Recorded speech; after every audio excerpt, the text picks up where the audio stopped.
Bueno, amigos televidentes, estamos de regreso en la segunda parte de nuestro programa. Estábamos viendo declaraciones de diferentes sectores, las declaraciones de Bayardo alrededor del tema de la energía eléctrica, que yo creo que, gracias a Dios, la gente va a empezar y los sectores van a empezar a presionar aún más a principios del año que viene, y no le va a tocar más al gobierno que aceptar volver a tener una reducción de la tarifa de energía eléctrica, y que realmente empecemos a gozar los beneficios de lo que eso ha impactado y está impactando a nivel mundial.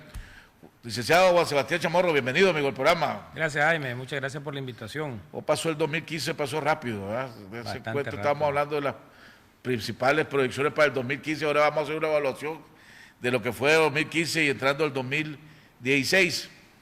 Ayer estuve platicando con el doctor Mario Arana, el presidente del Banco Central, y para hacer un cierre de año, oyendo los diferentes puntos de vista.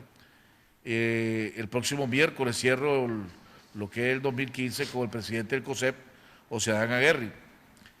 Ayer Mario fue más o menos, diríamos, medio positivo y medio negativo. Dijo de que las estrategias que se estaban implementando en el país no estaban siendo lo suficientemente implementadas, lo suficientemente o eficientes o rápidas. Que nos estamos atrasando, que seguimos estancados en las inversiones en educación, que no le estamos sacando la ventaja que hay que sacarle a la reducción del precio del petróleo internacional, del combustible, que hay una preocupación, debería haber una preocupación por la caída de los precios de nuestros productos de exportación y que se van a mantener bajos, lo que va a significar también menos volumen, tanto en volumen como en precio por unidad, que no nos estamos preparando para la segunda parte del Tratado de Libre Comercio con los Estados Unidos, siendo este nuestro principal mercado, algo que tocamos hace un rato, que supuestamente se habían formado comisiones del gobierno y del sector privado para ir tocando este punto, según él no estaba, que veía un crecimiento que él calculaba un crecimiento de un 4%, alrededor de un 4%, que coincidía con aquellas instituciones que decían de la cifra. Y habló también Mario, sí, al final dijo de que también la economía en Nicaragua estaba creciendo de una manera desigual, que el que plata tenía se estaba haciendo más rico y el que estaba pobre seguía quedándose pobre, ¿verdad? Que esa desigualdad, ahí se había visto que el gobierno había logrado tener unos avances en la lucha contra la reducción de la pobreza, pero que después retrocedió y quedó estancado. Esa es la evaluación, el resumen de la evaluación de Mario. Y me llamó también la atención que mencionó Funides, la encuesta de Funides, donde mencionó que la principal preocupación que había en la parte negativa de los empresarios eran los niveles de corrupción que había en este país, cosa que no lo había, para serte sincero, no lo había leído y no lo había visto. Comencemos con la evaluación que vos tenés como Funides, los diferentes aspectos, por donde querrás comenzar. Bueno, primero, muchas gracias, Jaime, por la invitación. Yo creo que estos programas de fin de año ayudan a hacer una evaluación de qué es lo que ha pasado en el año y cómo se proyecta el próximo. Mira, para crecer económicamente, que no es lo mismo que desarrollarse, vos podés tener 5 fuentes principales. Uno es que exportes más, otro es de que consumas más, otro es que te regale alguien el dinero, ¿verdad? Otro es que invirtas, y el último, que es fundamental también, es que seas más productivo, que con los mismos recursos vos podás hacer más. Entonces, en el 2015 no exportamos más, desafortunadamente este fue un año negativo para las exportaciones. Comenzamos con un muy mal pie con los TPL el 1 de enero de este año justamente, y esto nos ha llevado, junto con la caída de los precios de las exportaciones y junto con la caída de las exportaciones de arneses y la caída del precio de casi todos los productos de materias primas, nos ha llevado a que las exportaciones estén en un negativo 5, negativo 6%. Esto no ocurría desde hace aproximadamente 6 años. Entonces, las exportaciones son fundamentales porque es lo que vos le vendés al mundo para poder tener. Entonces, ahí no tuvimos buena suerte este año. En el consumo se mantuvo estable, ¿verdad? Pero aquí llamo a una alerta de que los países no se desarrollan consumiendo, ¿verdad? ¿No? Sino produciendo e invirtiendo, que es el tercer punto. Y ahí sí creo yo que la inversión, particularmente en el sector de la construcción comercial, todos estos centros comerciales, hoteles, algo de vivienda también, ayudó a de alguna manera salvar el partido de 2015. O sea, se dieron inversiones importantes y esta es una nota positiva. Cuando yo decía que alguien te financia, alguien te regale, también estamos hablando de las remesas. Las remesas aumentaron este año y eso es un factor completamente exógeno y no es parte de nuestra propia capacidad productiva. Y de la productividad, de esa capacidad de producir mejor, muy poco hemos avanzado, ¿verdad? Muy poco hemos avanzado en los últimos 15 años y esta es, creo yo, Jaime, el gran desafío, el gran reto que tiene Nicaragua, porque de las 5, todas de alguna manera se van extinguiendo o se van moviendo de una manera que deja de ser la principal, y los países que más han crecido y más se han desarrollado ha sido a través del incremento de su productividad. Entonces, algunos de los comentarios de Mario, con quien hablamos mucho de estos temas, tienen que ver con este tema de la productividad y la eficiencia. Decía Mario, y que fue una crítica, o no que no fue crítica, sino que decía que el COSEP y el presidente del COSEP se ha concentrado muchísimo al tema de la facilitación de tramitología, la facilidad para que pueda haber mejor comercio, mejores exportaciones, en esa lucha burocrática, pongámosle, para facilitar con el gobierno y con los diferentes gobiernos regionales, y que eso le ha quitado tiempo tal vez para que el COSEP y el sector privado se dedicara más a ver cómo mejoran su productividad. Tiene ese señalamiento, tiene lógica. Mira, lo que pasa es que hay tantos clavos que no hay tiempo para resolverlos todos. No, además, es decir, el COSEP tiene una agenda de largo plazo, tiene una serie de puntos de largo plazo para el crecimiento del país. Lo que pasa es que es más visible lo que se está haciendo en la facilitación comercial, algo en que nosotros estamos trabajando también, porque tenés que tener un pie en el corto plazo y un pie en el largo plazo, ¿verdad? FUNIDES precisamente eso es lo que trata de hacer, poner un pie importante en ese largo plazo que si no lo empezás a hacer desde ahorita, empezás a no cosechar esos beneficios. Por ejemplo, la reforma al presupuesto general de la República 2015, el que acaba de pasar la semana pasada, una señal muy negativa de haber reducido 180 millones de Córdoba al sector educación y construcción de escuelas. Para nosotros ese es un tema de largo plazo que preocupa y es una señal de alerta en la cual no debería ser. Muy bien que haya aumentado los ingresos fiscales, muy bien que se haya incrementado en casi 900 millones el presupuesto general de la República, pero muy mal que se hayan reducido 180 millones de Córdoba en la rehabilitación de escuelas. Aquí las tengo en prácticamente todo el país, con financiamiento del Banco Interamericano, Unión Europea y Banco Mundial. O sea, tenemos que de alguna manera resolver y buscar la solución a los problemas estructurales del país, como la educación, la salud, y también tener un pie en el corto plazo. Pero porque ¿cuál es la lógica si va a hacer una reforma presupuestaria, esos 185 millones, si no los reducía, significaba que los tenía que empezar a ejecutar entre noviembre y diciembre? En diciembre ya, prácticamente. Es que lo que te está diciendo aquí es que no los pudieron ejecutar. No los pudieron ejecutar todo el año, entonces los pasaron a las instituciones que sí recibieron incrementos, como son, por ejemplo, la policía, el ejército, el Consejo Supremo Electoral. Entonces ahí uno se hace la pregunta, ¿es la mejor asignación de recursos? Pues, ¿verdad? Entonces, ese es algo que casi no he visto análisis de diferentes organizaciones, como ustedes, FUNIDE, no sé, y tal vez no lo he visto, lo han hecho y yo no lo he visto, pero ¿cuándo fue la última evaluación que ustedes hicieron de la capacidad ejecutoria del gobierno en su presupuesto?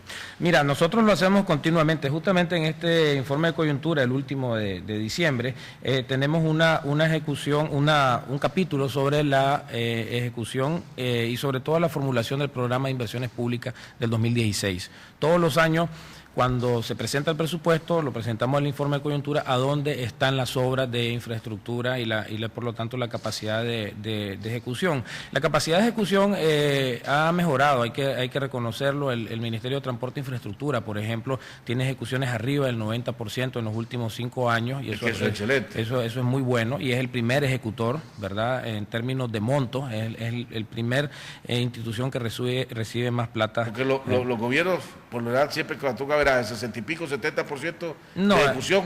No, en términos generales, estamos hablando de la inversión pública, ¿verdad? Sí, estamos hablando de la inversión pública que se va a incrementar este año de manera importante porque es último año de gobierno, es año electoral y entonces esto es parte de un ciclo. Pero volviendo un poco al 2015, yo quisiera, Jaime, resaltar 2 elementos: lo que ha pasado a nivel nacional y lo que ha pasado a nivel internacional, porque creo que es importante que tengamos una proyección hacia atrás de los eventos. Como te dije inicialmente, el año comenzó con pie izquierdo con esta suspensión de los TPL que afectó a la exportación de maquila, textiles particularmente en el primer semestre del año. Ya luego en el segundo semestre se está viendo una recuperación, pero por primera vez vamos a tener crecimientos negativos o cero en el sector de zona franca, ¿verdad? A eso se añade también una serie de protestas en las minas, y está la mina de Limón, Bonanza, que llevó a la suspensión de labores de particularmente la mina de Limón y que si a eso se le suma la disminución fuerte del precio del oro, eso te llevó a de que las exportaciones de oro de este año vayan a caer de manera importante. Tuviste la crisis de la ganadería en agosto, ¿verdad?, cuando las matanzas se bajaron. Por el lado positivo tenés sin embargo la evaluación que hizo Moody's, que le subió de categoría al país, y ahorita en diciembre una clasificación de Fitch que coloca bien a Nicaragua. B más, que dicho sea de paso mejor que la que había hecho Moody's, ligeramente mayor si uno hace la comparación de los dos sistemas de evaluación. Ahora, desde el punto de vista internacional tenés un precio del petróleo que abrió el año en 44 y cerró en 34. Nadie pensaba de que la segunda mitad del año 2015 iba a bajar más todavía el precio del petróleo, se pensaba que iba a subir a 60 o algo, pero vamos a cerrar el año debajo de 40 muy probablemente. Tenés caída del 11% en marzo y de 9% del azúcar, ¿verdad? Esto fue en julio también. Esto hizo que las exportaciones de azúcar también fueran golpeadas y la caída de todas las bolsas asiáticas a mediados de año. O sea, un escenario internacional poco favorable para las exportaciones. ¿Y el maní qué pasó al fin? ¿Se logró salvar? El maní va a cerrar el maní va a cerrar en números negativos, no tan mal como se pensaba, pero sí no tan bueno como el año anterior. Pero el problema de los señalamientos hacia los Estados Unidos del subsidio y de la caída de los precios por culpa de ellos, ¿eso se mantiene? Se dio algo, pero estos son efectos que van diferidos en el tiempo, pues entonces no se descarta de que vayan a ser más fuertes en el futuro, pero en el 2015 la información que tengo del sector es que no fue tan fuerte como originalmente se pensaba, pero eso no significa de que no vaya a ser fuerte en los próximos años. Ok, ahorita hablabas del precio de la energía. ¿Cuál es? Aquí hay Nicaragua, y ya vemos, pongámoslo y me sumo a ello, gente y sectores que dicen que estamos pagando una energía más cara. Algunos dicen que estamos pagando la energía más cara de Centroamérica, otros dicen que no. ¿Cuál es la realidad comparada nuestra con los demás países centroamericanos? ¿Estamos pagando la energía más cara o no estamos pagando la energía más cara? ¿O cuál es nuestra posición? Bueno, yo traje para el programa una serie de filminas, la 37, la podemos poner. La 37, por favor. Pero mientras la ponen, hay que resaltar una cosa, de que en Nicaragua, en el 2015, ¿verdad?, la reducción de las tarifas anduvo alrededor del 10%, ¿verdad?, que obedece un poco a lo del decreto presidencial, ¿verdad? Así que ahí no hay tanta sorpresa, pero tenemos en Guatemala, donde se disminuyó un 18%, y para la residencial, para la comercial un 29% y un 32%. No, la siguiente, es la siguiente, esa es la gasolina. En la filmina siguiente, ahí se ven las variaciones. Yo quisiera que nos pongamos la atención en donde dice variación. Y ahí vemos que efectivamente Nicaragua tuvo una variación bastante modesta, digamos, si se compara con Guatemala.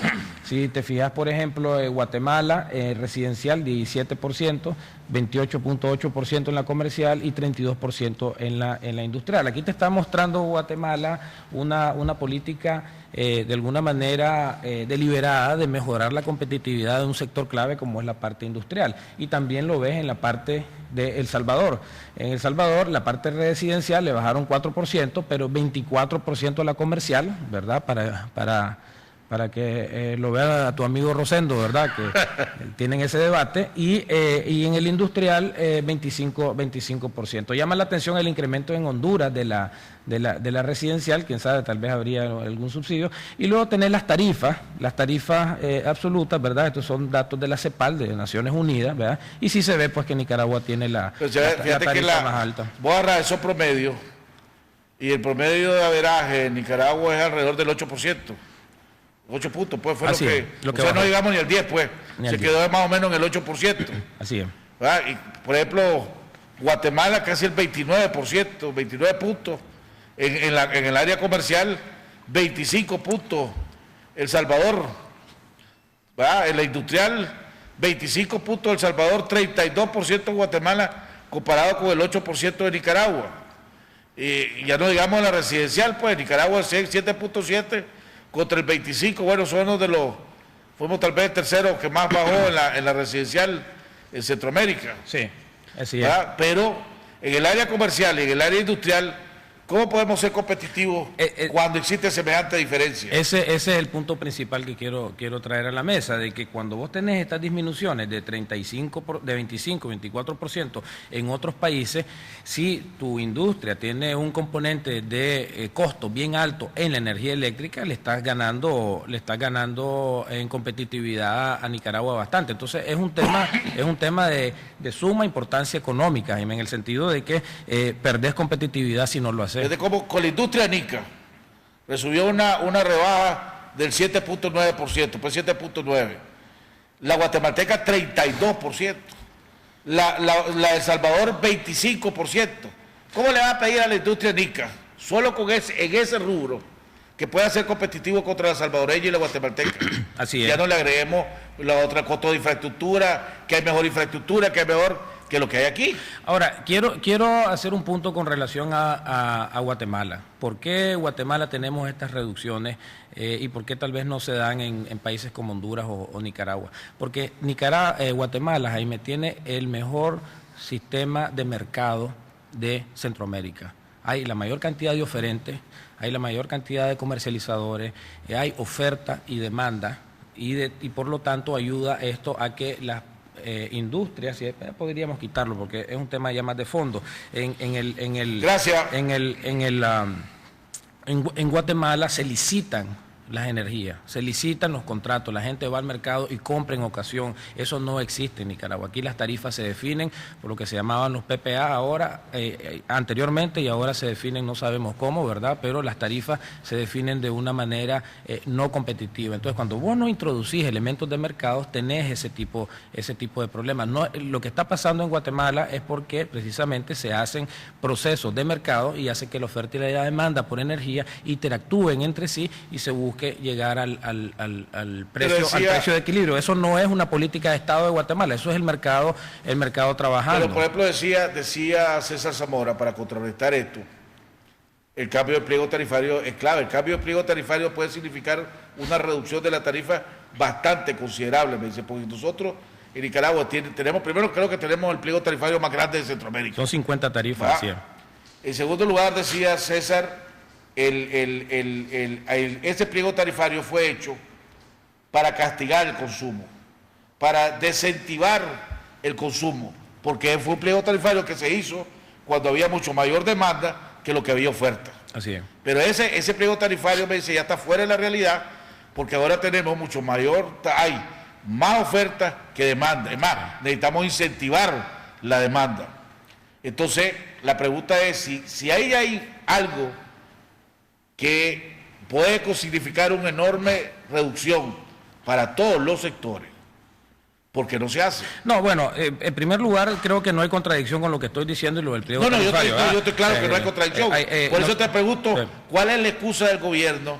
¿Cuál es la excusa por lo cual ya llevamos, ¿cuánto? Más de un año, casi 2 años hablando de cambios del pliego tarifario y pareciera como que es un tabú que nadie quiere tocar? Bueno, en primer lugar porque, te digo, ¿verdad? Que en febrero de este año nosotros hicimos una nota técnica, creo que la platicamos en este programa incluso, donde detallamos por qué era importante reducir el número de tarifas, que sea de acuerdo al concepto de que las tarifas tienen que ser fáciles de entender, como todo sistema de precios.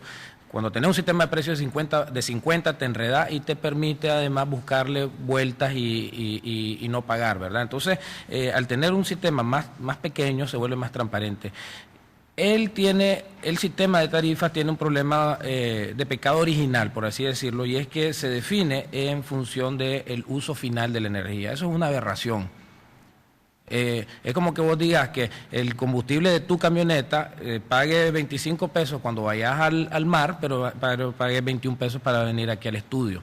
Entonces, esa definición de energía para comercial, agricultura, industrial es una aberración, sino que lo que debería haber es en base al consumo, al volumen de energía y además a la hora del día en el cual vos estás consumiendo, para que vos envíes señales a través del sistema de precios de que se racionalice el uso de la manera más eficiente. Y la mayoría de los países tienen un sistema de... Entonces, no es solamente una cuestión de quitemos 50 tarifas y vamos a 25, no es soplar y hacer botella, es bastante más complicado y requiere de muchos elementos técnicos, pero además hay un tema... Pero ¿cuál es la lógica entonces de las diferentes tarifas? Porque como decís vos, bueno, tenés razón, o sea, la energía es la energía. Vos deberías de pagar, ya sea para tu taller o para una farmacia. Si vos consumís tanto energía, pagás tanto energía. No debería importar si es para hacer una máquina de coser o para poner una refrigeradora. Es que lo que pasó fue que este sistema de tarifas es una herencia de un sistema en el cual había racionamiento, habían problemas serios. Entonces vos tenías que, tiene su justificación, ¿verdad? Pero en ese momento que ya dejó de ser. Por eso mismo, entonces vuelvo, me parece que fue, no sé si fue una propuesta de ustedes, pues, eliminar todos los pliegos tarifarios y cobrar una tarifa. En base a la tensión, alta, media y baja tensión, y el consumo y la hora pico, y así lo hacen. Y ya está, o sea, ¿para qué complicarse la vida? Así es. Lo que pasa también, Jaime, es que aquí hay un componente fuerte político también. Es decir, tenés a 750.000 hogares subsidiados con este sistema. Entonces, no es, de nuevo, al vos mover el sistema, vas a también afectar el actual sistema que hay de subsidios cruzados, ¿verdad? Ese subsidio que vos mencionás, que Rosendo, y yo lo he visto a él defendiendo efectivamente que se simplifique esto, afecta a una serie de sectores, porque cuando vos eliminás un subsidio o cambias un sistema de tarifas, eliminás o un subsidio o lo dejas dejar el subsidio y lo tiras parejo para todo el mundo. Exactamente. Entonces, tiene elementos técnicos, tiene elementos de política de Estado. Todos los países que vemos ahí tienen subsidio a los hogares de menor consumo, y eso está bien, pero la idea es quién lo va a pagar y cómo lo va a pagar. Actualmente el sector comercio está subsidiando a la residencial y a la industrial, y eso es lo que hay que revisar. Pero no solamente estamos hablando de temas de tarifas, estamos hablando también de que el consumo de la energía eléctrica está aumentando arriba del 4% al año. ¿Qué significa eso? Que nosotros tenemos que pensar bien cuál va a ser nuestra matriz de expansión en los próximos años del parque de generación eléctrica, y esa discusión no la estamos teniendo. ¿verdad? Sobre todo a la luz de la caída de los precios del petróleo, que te están haciendo que la estrategia pasada del gobierno de fortalecer el tema de los renovables tiene que revisarse enormemente, porque ahora ya no es cierto que lo que se cumplía antes, de que la energía renovable, la eólica, vamos a decir, competía con la térmica y además era renovable, era buena. Sigue siendo renovable, sigue siendo buena, pero ya es más cara. Entonces tenemos que ver alternativas y poner sobre la mesa cuáles son las opciones y decir algunas cosas que pueden sonar complicadas, como el uso del carbón, por ejemplo. En Guatemala y Honduras, los ingenios azucareros, en tiempo de no zafra, compran carbón, porque las calderas de los ingenios pueden utilizarse en tiempo de no zafra con carbón y están generando todo el año. Bueno, porque ya la misma energía de los ingenios ya no es barata. Ya ves, pues, entonces, ahora el carbón es una energía cara. El carbón tiene el problema del medio ambiente. Pero Panamá y El Salvador hicieron una licitación recientemente y se adjudicó para gas natural, que es otra alternativa que hay que ir viendo, 2 proyectos bastante similares, arriba de 340 megavatios en las costas. Son barcazas que llegan, fáciles de instalar y son energía alrededor de los 10 centavos. Entonces como observación general. Pero con los precios del bóker, ¿cómo están? A $30 y pico dólares. Oíme, no necesitas, ni siquiera pues, necesitas empezar a incentivar la producción de energía con carbón, con la energía de bóker. A ese precio es... Bueno, pero es que también el gas natural está en los precios, creo que Francisco Aguirre lo mencionaba aquí, está en los precios históricos más bajos, porque todo esto va... Entonces, pero el punto no es si carbón, gas natural o búnker, el punto es de que tenemos un plan de desarrollo energético que es de otra época, que es de una época en la cual el petróleo estaba a $100. Entonces tenés que revisar eso, sí. Tenés que revisar también... Por ejemplo, Tumarín ya no es beneficioso para el país en los términos que se negociaron. Bueno, pero ya es un proyecto que se dice que va caminando y tenés que de alguna manera acomodarlo a la realidad. Entonces, ¿cómo complementás? Si Tumarín se hace, ¿cómo lo complementás con otra alternativa? Debería, yo espero, ¿verdad? Y yo sé que los que negociaron por el gobierno no son dundos, de que hayan dado alguna cláusula, porque vos das beneficio a un proyecto para que vos ejecutes ese proyecto en cierto término.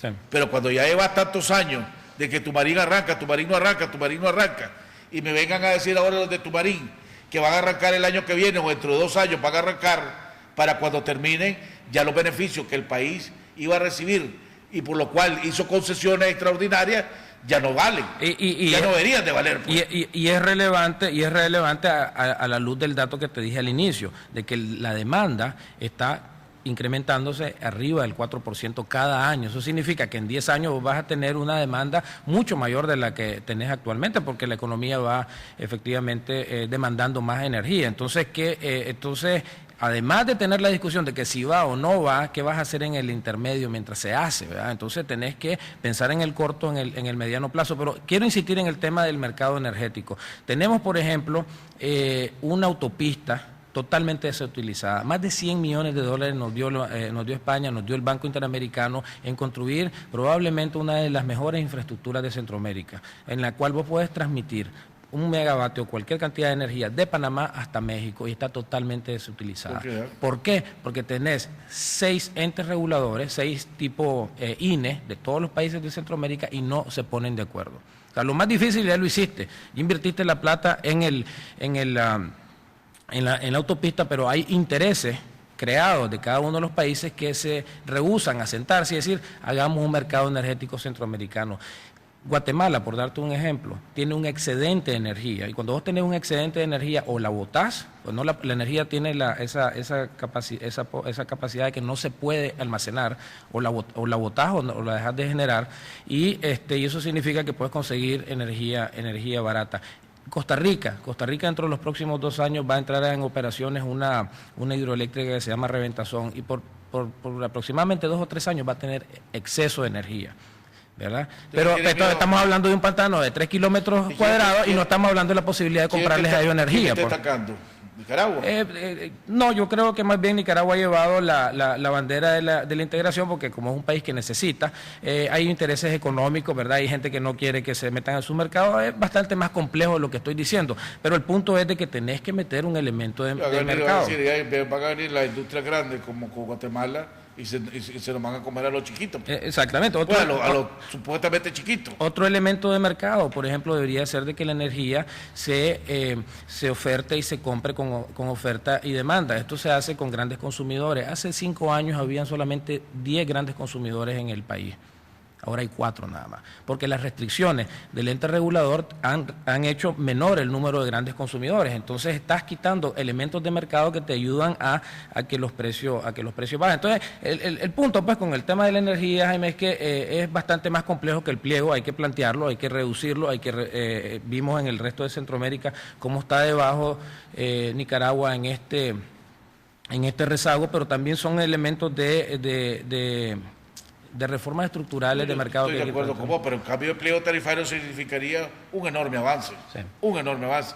Vamos a un cambio y cuando regresemos, veamos el tema del combustible a nivel centroamericano y las importaciones y las negociaciones o las exportaciones entre Nicaragua y Venezuela.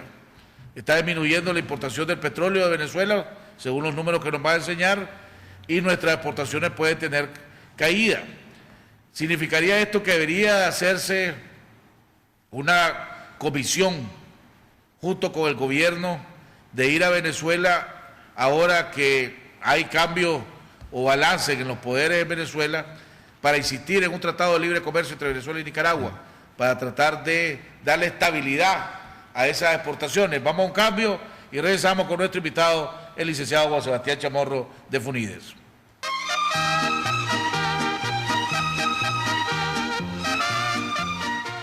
Somos sabor y tradición en Nicaragua, asados el huehuense, 100% nicaragüense.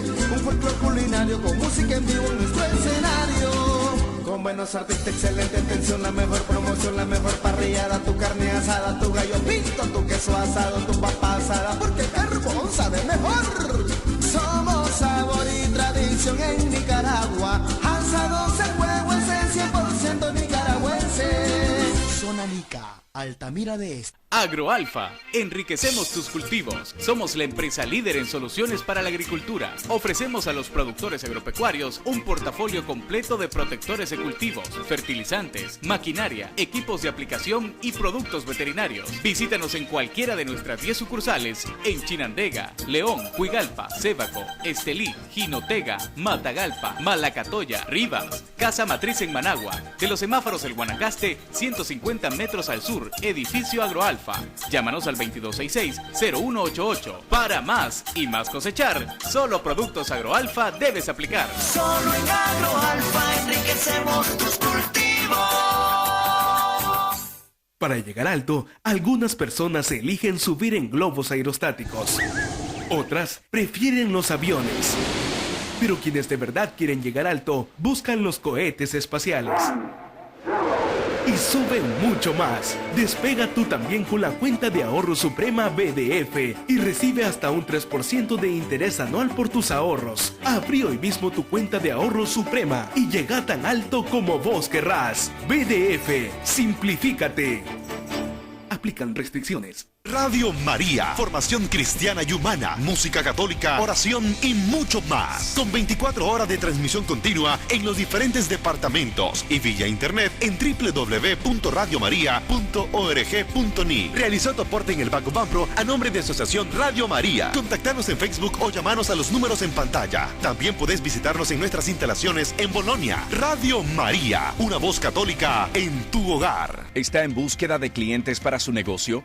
Licas en el Exterior News, con publicación impresa y digital, será la pieza que creará confianza a sus clientes, credibilidad y deseo de comprar sus productos y servicios con más de 150,000 lectores, más de 300,000 visitantes en nuestra página web y más de 6,000 usuarios activos en Facebook, con clasificados anuncios, publireportajes y más, promoviendo Nicaragua y destacando a los empresarios y personalidades nicaragüenses exitosas. Somos una compañía de comunicación brindándote soluciones efectivas y te asistimos con ayuda de mercadeo implementando un plan para tu negocio. Visítanos en Facebook y en nuestra página web www.nicasnews.com. Ahora mismo llámanos al 626-789-8909.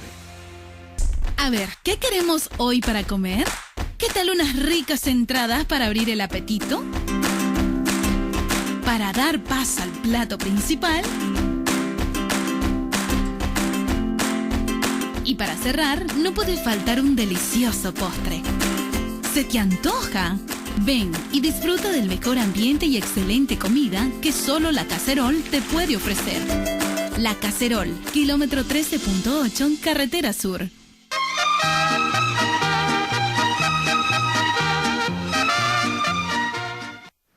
Bueno, amigos televidentes, estamos de regreso en la recta final de nuestro programa. Vamos a preguntarle en el estudio que nos ponga aparte la filmina número 24 para que Juan Sebastián pueda hacer la presentación sobre el combustible de Venezuela, el impacto que va a tener a Nicaragua alrededor de la incertidumbre que hay, aunque creo que no ha habido ningún impacto alrededor de... bueno, ahí está, Juan Sebastián. Sí, mira, lo que tenemos en esta filmina es las importaciones de petróleo de Venezuela, ¿verdad? Y hay una cosa interesante, y es que, bueno, en primer lugar, las importaciones de petróleo a Nicaragua han incrementado en volumen en un 11%, o sea que esa caída que estamos viendo en el 2015 obedece a plata, a la reducción en el precio del petróleo. Correcto. Pero la cantidad de volumen de barriles de petróleo ha aumentado un 11%, ¿verdad? Eso es importante tomarlo en cuenta en esta filmina, porque da la impresión de que las importaciones cayeron. No, las importaciones aumentaron, pero el valor, el monto de dinero sí disminuyó porque el precio del petróleo bajó un 45%. Entonces, lo interesante de esto es que, si te fijas, en el 2012 teníamos importaciones arriba de los 1.000 millones, 1.061 millones en el 2013, alrededor de 1.000 millones en el 2014, y ha bajado a 365 millones en el 2015 de importaciones de petróleo. Este es un estimado de enero a octubre, falta noviembre y diciembre, que no son meses fuertes de importación, pero están ocurriendo dos cosas bastante interesantes. O sea, estamos hablando de casi 600 millones de dólares menos de compra de petróleo. O sea, en monto. En monto en el curso de este año. Entre el 2014 y el 2015. Así es. Y también la otra cosa importante que está ocurriendo, que son los numeritos, los colores arriba de la barra, que es la importación de otros destinos, particularmente Estados Unidos, México y otro destino. Venezuela es el azul. Entonces, se está dando además una sustitución de importaciones de Venezuela hacia México y Estados Unidos, de tal suerte que actualmente en el 2015 a octubre, si contabilizamos todo el año, solamente se ha importado de Venezuela el 53% de todo el petróleo que se importa al país, cuando venía del año 2012 que importaba arriba del 85% hasta incluso el 91%. Entonces hay una disminución drástica de lo que se está importando y además una disminución de la proporción de que se importa de Venezuela. Ahora, ¿cuál es la lógica? Mira, o sea, ¿cuál es la explicación que hay? Porque con Venezuela recibimos se recibe algún tipo de beneficio, se recibe del 50%, lo pagás a 20 años de plazo, si no me equivoco, a un interés mínimo, tenés un porcentaje que va para obras sociales y otro porcentaje que van como préstamo a mediano plazo. Entonces, ¿cuál es el beneficio para Nicaragua de estarle comprando petróleo a Estados Unidos, a México o a otros, pues, que ya está hablando del 46%, pues pongámosle. Sí, ya está prácticamente 50 y 50. Desafortunadamente, pues esto solo lo sabrán las personas que están en la negociación directa, pues, de la compra de petróleo. Nosotros no tengo información. Esto está recién salido, esto muy poca gente todavía lo maneja, son datos oficiales. Sin embargo, podría ser el precio, Jaime, es decir, de que tal vez en México está ofreciendo y Estados Unidos están ofreciendo algunas facilidades, pero sí llama la atención, pues, y yo creo que lo importante acá es resaltar, pues, el cambio que se está dando en el 2015. O sea, en el 2015 está hablando que a Venezuela recibimos 180 y pico millones de dólares nada más en petróleo, más o menos, unos 180 y pico, en financiamiento, pues está sacando el 50%. Sí, el 50%. Sí, bueno, falta, como te digo, enero y octubre. En lo que va a 2015, pues pongámosle. Sí. Probablemente esto vaya a aumentar, pero no vaya a aumentar arriba de los 430 millones, pero sí se está dando efectivamente que esta reducción, que es importante. Ahora, el precio del petróleo de Estados Unidos, o el que compramos en México o en otros países, que significa el 47%, es un petróleo más barato que el de Venezuela. Debería ser el mismo precio de referencia de petróleo del Golfo, pues, pero tal vez hay alguna... como te digo, esto no hemos podido averiguar por qué es que está pasando. Puede haber también problemas de producción de Venezuela. De Venezuela que no tiene... Bueno, a lo mejor que Venezuela no está vendiendo, no es que nosotros no estamos comprando. Exactamente, pues habría que verlo. Lo importante es de que esto sí significa un cambio bastante fuerte con relación a lo que se estaba dando. Ahora, como país, esto puede tomarse como una buena noticia, también en el sentido de que Nicaragua ha tomado las medidas para no depender de un solo país, para no tener todos los huevos en una misma canasta. Porque Bueno, ya no depender de que si Venezuela me va a vender, no me va a vender, del que si Venezuela me va a regalar petróleo o no me va a regalar petróleo. Bueno, ya estoy comprando la mitad de ellos y la mitad de los otros. Bueno, lo que pasa es de que las condiciones financieras de Venezuela son inmejorables. El acuerdo, si nos vamos a la filmina anterior, por ejemplo, vemos lo que Venezuela ha recibido de exportaciones de Nicaragua en los últimos 5 años, y solo en carne ha recibido 870 millones de dólares. En azúcar, 320 millones de dólares, y en café 300 millones. O sea, estás hablando de 1.400 millones en 5 años, ¿verdad? En los 5 años pasados. Entonces tenés una... Estás hablando de casi 300 millones de dólares por año, pongamos en la Sí, ponele, pues. Entonces es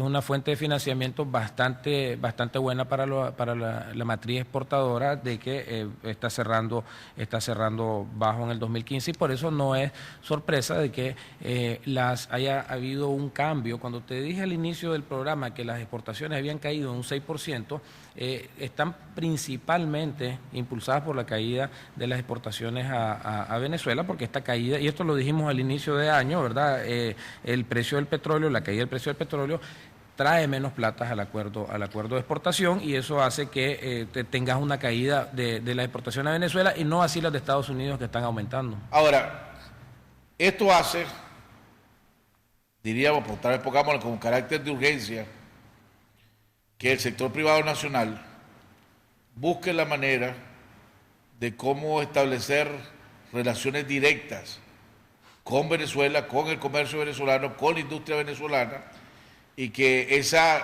condicionalidad que hay, que a través de Albaniza, que se pueden hacer las exportaciones, porque Albaniza lo que hacía es, le pagaba a Venezuela con productos el petróleo que compraba, por lo que le debía.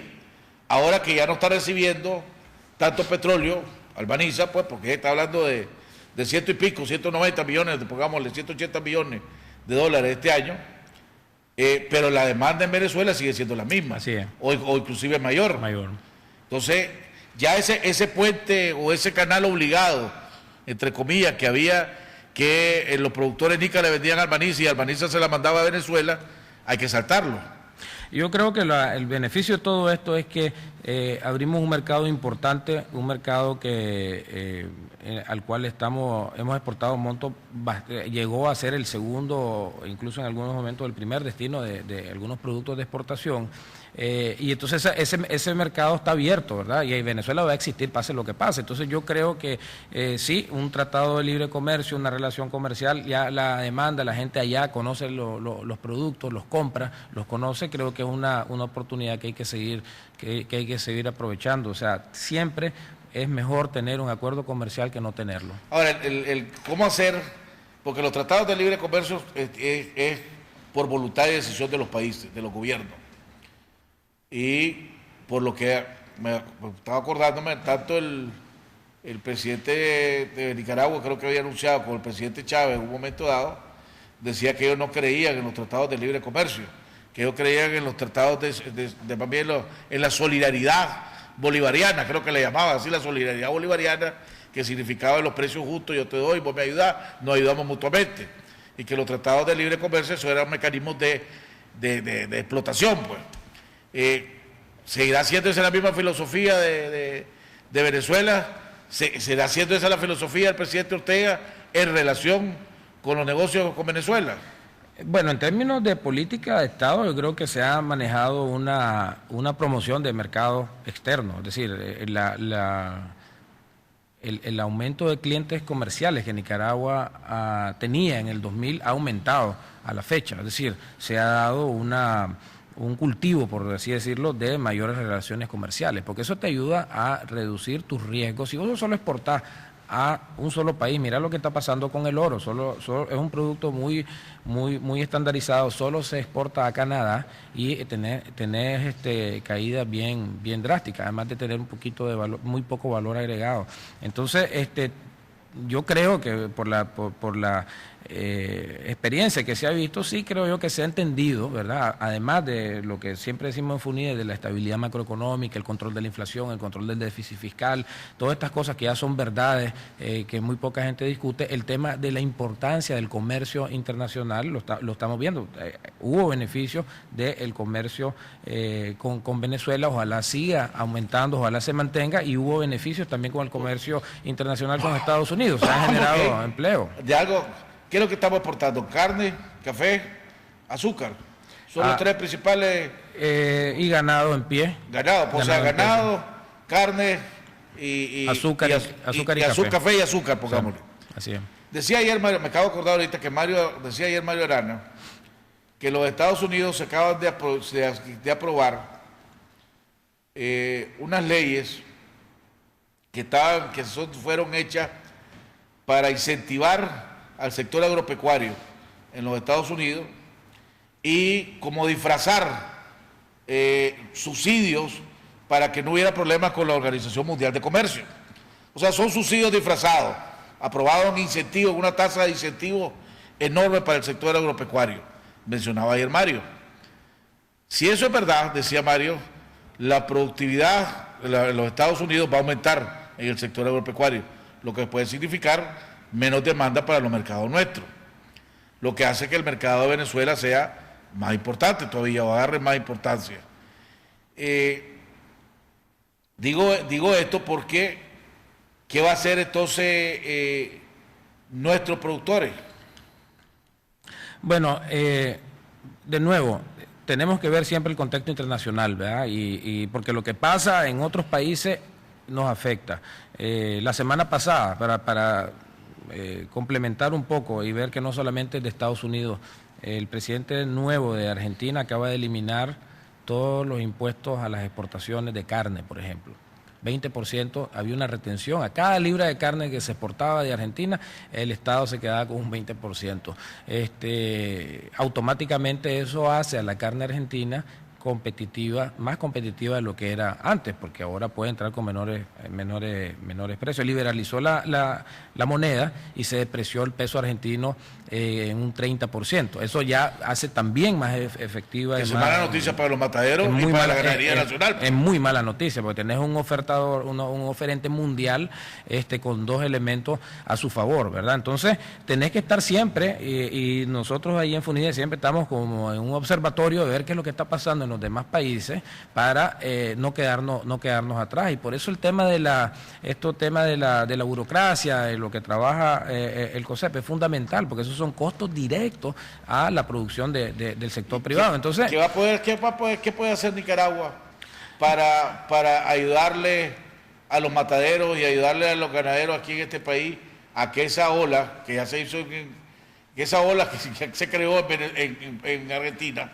porque es una ola que va para el norte, ¿verdad? Cuando nos golpee, no nos golpee tan fuerte. Bueno, en el largo plazo es de los 5 temas que te dije de la entrada del programa, la productividad. O sea, y se puede, ya ves su carne tiene casi 20.000 animales en un encierro relativamente pequeño, con alta eficiencia, y por eso está saliendo como una de las empresas de más alto crecimiento en Nicaragua. Su carne es un monstruo que tiene unas facilidades de acceso al crédito que aquí los otros no lo tienen. Bueno, o sea, tiene la facilidad de conseguir plata barata. Bueno, para el sector ganadero supuestamente y para el sector de los mataderos no es tan fácil conseguir esa plata barata. Bueno, no se trata, pero es que no se trata de convertirse todos en su carne, pero la experiencia ahí está, y hay ganaderos en Chontales, yo los conozco muy bien, estuve en el sector, que ya empiezan a tener encierros y feedlots, donde meten los animales y les dan de comer, y las tasas de crecimiento, las tasas de engorda se te aumentan a casi el doble, porque no tenés ese shock, ese golpe de la sequía que hace que el animal pierda peso. Entonces, esa tecnología no es que vas a hacerla, no es que te vas a copiar y vas a meter 20.000 animales, no, lo podés hacer con 300. ¿Ya? Y buscar la comida barata, y el concepto es lo importante. Pero todavía tenemos fincas donde el estándar es una cabeza de ganado por manzana. Entonces, en el largo plazo, al final del día, eso es lo que nos va a poder ser competitivo. Y en ese sentido, hay algunas cosas que juegan a nuestro favor. Estamos cerca de los mercados. Volviendo al caso de Argentina, Argentina es un país con aftosa. No puede entrar a todos los mercados, ¿verdad? Nicaragua es libre de aftosa porque hay una barrera sanitaria natural, ¿verdad?, que no hace que la enfermedad entre. Entonces, tenemos pasturas naturales, ¿verdad? Tenemos relativamente abundancia en la tierra. Entonces, los factores que son positivos hay que explotarlos más y aprovecharse de esos mercados. Lo hemos dicho en repetidas ocasiones, el tema del valor agregado, ¿verdad? ¿Por qué Costa Rica exporta el granito de café envuelto en chocolate en una marca que se vende en todos los supermercados, en todos los aeropuertos de Estados Unidos, por ejemplo? Eso es valor agregado. Y es el mismo café, y el chocolate también lo producimos nosotros. Es tratar de convertir esa producción. ¿Y qué hacemos nosotros? Mandamos los sacos de cacao a Alemania y mandamos los sacos de café a otro lado. Entonces, esa transformación creo que hay que irla. De la importancia de dar el siguiente paso, que era fomentar realmente incentivar la agroindustria de Nicaragua. El valor agregado, lo que le puede traer mayor valor agregado al país. Yo veo con buenos ojos, por ejemplo, de que la agencia de Pro Nicaragua esté tratando de fomentar de que la industria automotriz de Estados Unidos, que también está asentada en México, está muy contenta con estos dos maquiladores que hacen los arneses eléctricos de los automóviles, y invitarlos a que transformen en otro tipo de productos, ¿verdad? Que se pueden perfectamente hacer. Ahí aumentas tu gama de productos. Que lo lleva así también a la necesidad de mano calificada. Y de energía barata. Y los TPL, fíjate que los TPL son una buena elección, porque los TPL atacaban principalmente a las prendas de bajo valor agregado. Entonces, lo que hizo la industria no desapareció, como decían algunos, ¿verdad? Sí hubo un golpe, se perdieron algunos empleos, bastantes empleos, pero se movió la industria hacia productos más refinados, hacia productos de mayor valor agregado. La Zona Franca ha estado insistiendo en que se les permita, o que se les siga permitiendo, poder comprar la energía directa a la generadora. Pero como te digo, habían 10 grandes consumidores en el 2010, ahora solo hay 4. ¿Por qué? Porque te suben los requerimientos, te hacen... Tenemos una Zona Franca aquí en Nicaragua que tiene 1 megavatio de capacidad de generación con energía eólica, solar, y no puede devolver la energía a la red, ¿verdad? Porque hay conflicto ahí. Uno debería de fomentar de que la gente que invierte en renovables y tiene un exceso de energía, que tu medidor empiece a correr para atrás porque le estás vendiendo a la red. Eso se hace en California, en muchos países. Aquí es pecado, ¿verdad? Entonces, ese tipo de cosas creo yo que es importante hacerlo para que se fomente la energía renovable y se fomente el tema de los grandes consumidores, que al final van a poder negociar y negocian una tarifa más baja. Bueno, hemos llegado al final del programa. Le agradecemos al canal que nos volvimos a pasar unos 4 minutos. Este flaco, Dios no le avisa a uno. Hemos llegado al final. Le agradecemos a Juan Sebastián. Gracias, Juan Sebastián. Feliz año nuevo, feliz Navidad, feliz año nuevo. Espero tener el honor de tenerte nuevamente a principios del 2016, para que veamos y sigamos haciendo un análisis de lo que viene. No analizamos del impacto inclusive de un año electoral, la situación mundial. Quedará para la primera semana de 2016. Nos vemos el día lunes en otro interesante programa aquí en Jaime Arellano Nación. Y hoy es viernes, ¿verdad? Hoy estaremos también participando en Cuarto Poder.